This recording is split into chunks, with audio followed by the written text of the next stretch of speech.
Alright, hello there YouTubers. How y'all doing? Yeah, it's Tuesday, August 24th. As you can tell, is what I'm showing you the picture of. My little trailer is empty. I took those 40 bale to the local sale barn and this last weekend, and they were sold. I put them in 2 stacks of 10, or not 2 stacks, 4 stacks of 10. My bad, 4 stacks of 10. I had been told by some individuals that sometimes over at that particular sale barn, the smaller stacks or amounts sell a little better than the bigger amounts. So we'll try to see what happens. The last time it worked pretty good for me. Let's see if we've done it this time. Now, I did not stay at the sale or go to the sale to watch my hay sale. Maybe I should have, but I didn't. I've not received the check from the sale yet either. So far as I know, the check is in the mail. So we'll see how I done whenever I get the check, which will probably be about by Friday or next Saturday, whatever, or following week. But anyway, oh yes, hay's off the trailer. It's sold. So that's one thing for you an update on. I've already cleaned up the baler and put it away, as many of you have already seen or heard, realized, whatever. This last week, started doing some honeydew list projects. Oh yeah, honeydew list project. You gotta love that.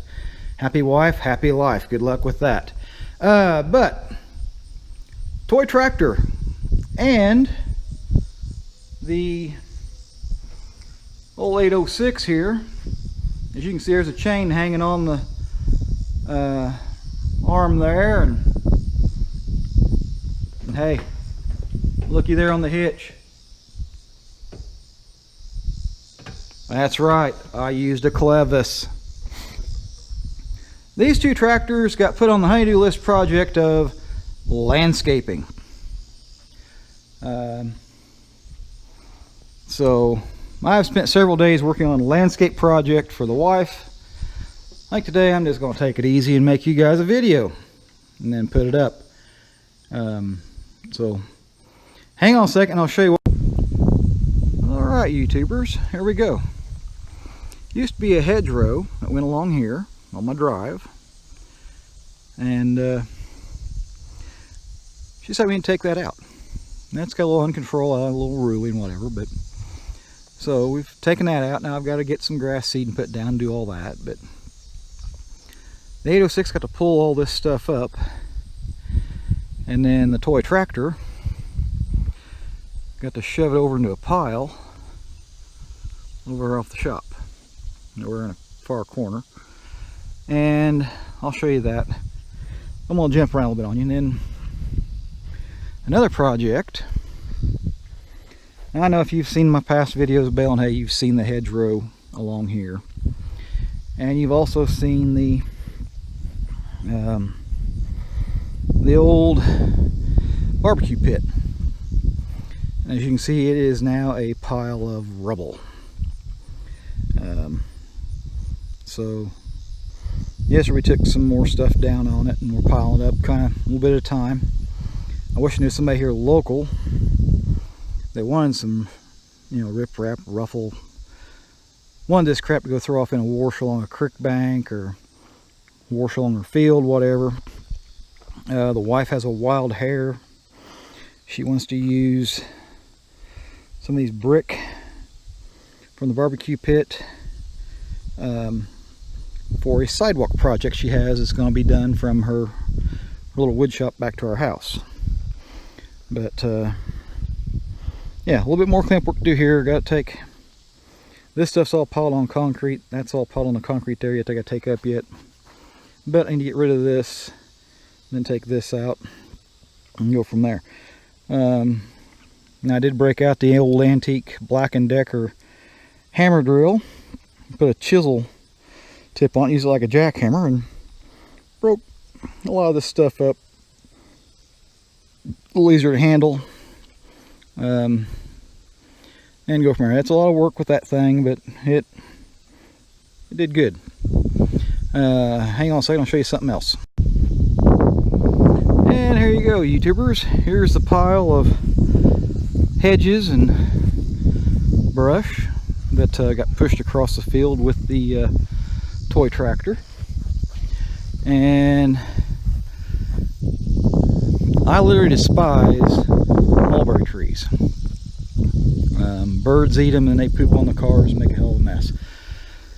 But I've had a lot of mulberry trees grow in the hedgerow. Now that's a fine example of my hedgerow along the driveway, just wild and out of control.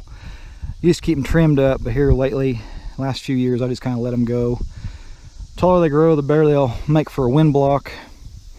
Now sadly that gap from there to there does make for a wind tunnel effect, but now I hope all that will just blow through and go out that way and will not drift up as bad. We'll find out. But back to the mulberry subject. This one here was one that grew in that hedgerow right there. Hooked the old 8 onto it. Now granted, it's not a great big tree, you know, hell, it's, you know, maybe 3 inches diameter, if that, but look at the taproot on that devil. Yeah, a couple tugs with a good chain, and I finally got the 8 finally got that thing pulled out.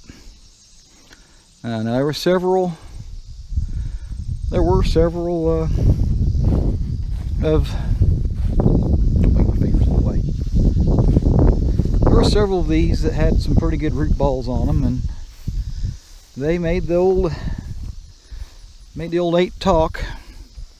What was yanking them out of the ground. The wife said, "Well, use a toy tractor, it'll pull them out," which I kind of thought, no, they've had time to grow, and that was a big negative. Toy tractor Fem R4 industrial tires that are on it, they just spun out and didn't do any good, so we had to get the big toy out. As you can see, yep, the hayfield is kind of growing back. I do need to get some fertilizer and lime, throw it on it. I think I'm gonna hold off on working it back up. I don't think my timing is quite right for that. And with this dry seem to be turning off, I'm gonna wait and see what it does next year. If it has all that millet stuff in it next year on first or second cut, then I may seriously contemplate killing it all off and restarting. And yeah, several of you have mentioned millet does take a little more time to dry and all that. I get that, guys. I fuss, whine, and complain about a little 2-acre hayfield, but here's the thing: I have been involved one way or another in doing the farm thing for 35, almost 40 years. So it's, as much as I appreciate the suggestions, the advice, just like the rest of yous, I got to consider, hey, he didn't just start doing that yesterday. So yeah, like the rest of yous, I've been doing the hobby farm thing for a while.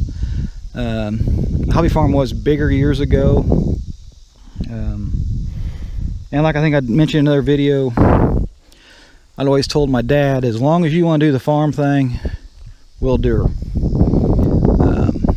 But we both had day jobs, and he enjoyed, at that time period, he enjoyed doing the farm thing, enjoyed working with the cows that we had. We had Hereford and Angus and Hereford Angus crosses, cow-calf operation. Lucky thing was Dad knew enough guys. We could always borrow a bull of somebody, which was usually a nice big old Angus bull that he needed to get out of the lot for a while. So our calving was off from everybody else's, but it worked. But it got to the point to where my dad started gradually stepping back out of it to where he more or less got out of it completely. And like I told him, you know, you don't want to do it no more, we'll stop. So not long after he stopped, I sold the property that I had the hobby farm on, And now we're down to about, you know, a little 2-acre patch here, a little 5-acre property, and the wife's dang horse lot. It's about 3/4 of an acre, maybe half, but it's not a big lot, but enough to keep that horse, enough to keep the horse in, another damn spot to mow. But yeah, a little bit more history you probably really want to know about me. But yeah, been doing this stuff for a long time. I've had the 806 since '92. You know, we started out with a Farmall H years ago, and we had a Farmall M. Moved up to 706s and had a pair of them at one time or another, and the 8. And so yeah, we've done some different things over the years, ag wise. Dad's job was always in ag, one way or another, and my job's always been just factory, everything but ag. But anyway, that's enough about me on that part. Enough whining and moaning and all that. But anyway, yeah, I thought I'd let you see what I've been up to over the last week since we got the hay put away. I'm not sure how many minutes I got wrapped up on this. Hell, there's a little over 6 minutes, I think. And probably with another 3 or 4 on the other 2 a piece. I think we're probably pushing 15. So I'm gonna get off here. Oh, by the way, thank you very much to all you that have subscribed. I'm officially over 400 subscribers. I know to some of you guys that ain't a lot, and for doing videos for 3 years, yeah, that's not really a lot by some manners, but all I do socially is the YouTube. I don't get on Instagram, I don't get on YouTube or TikTok or any other social media stuff. I got enough trouble keeping up with YouTube and otherwise. So again, to those of you that have subscribed, thank you very much. I appreciate it. And as for the rest of yous, hey, find that subscribe button when you get a chance. Hit it. I'll try to entertain you somewhere or another. Now, I will admit it's going to get a little slow now because I'm no longer I'm done for the year playing the hobby farmer. So it'll be more stuff maybe in the shop. Not quite as frequent, but be some stuff. That being said, hey, as always, thanks for watching. Please comment, rate, and subscribe, and I'll catch you on the next one. Take care.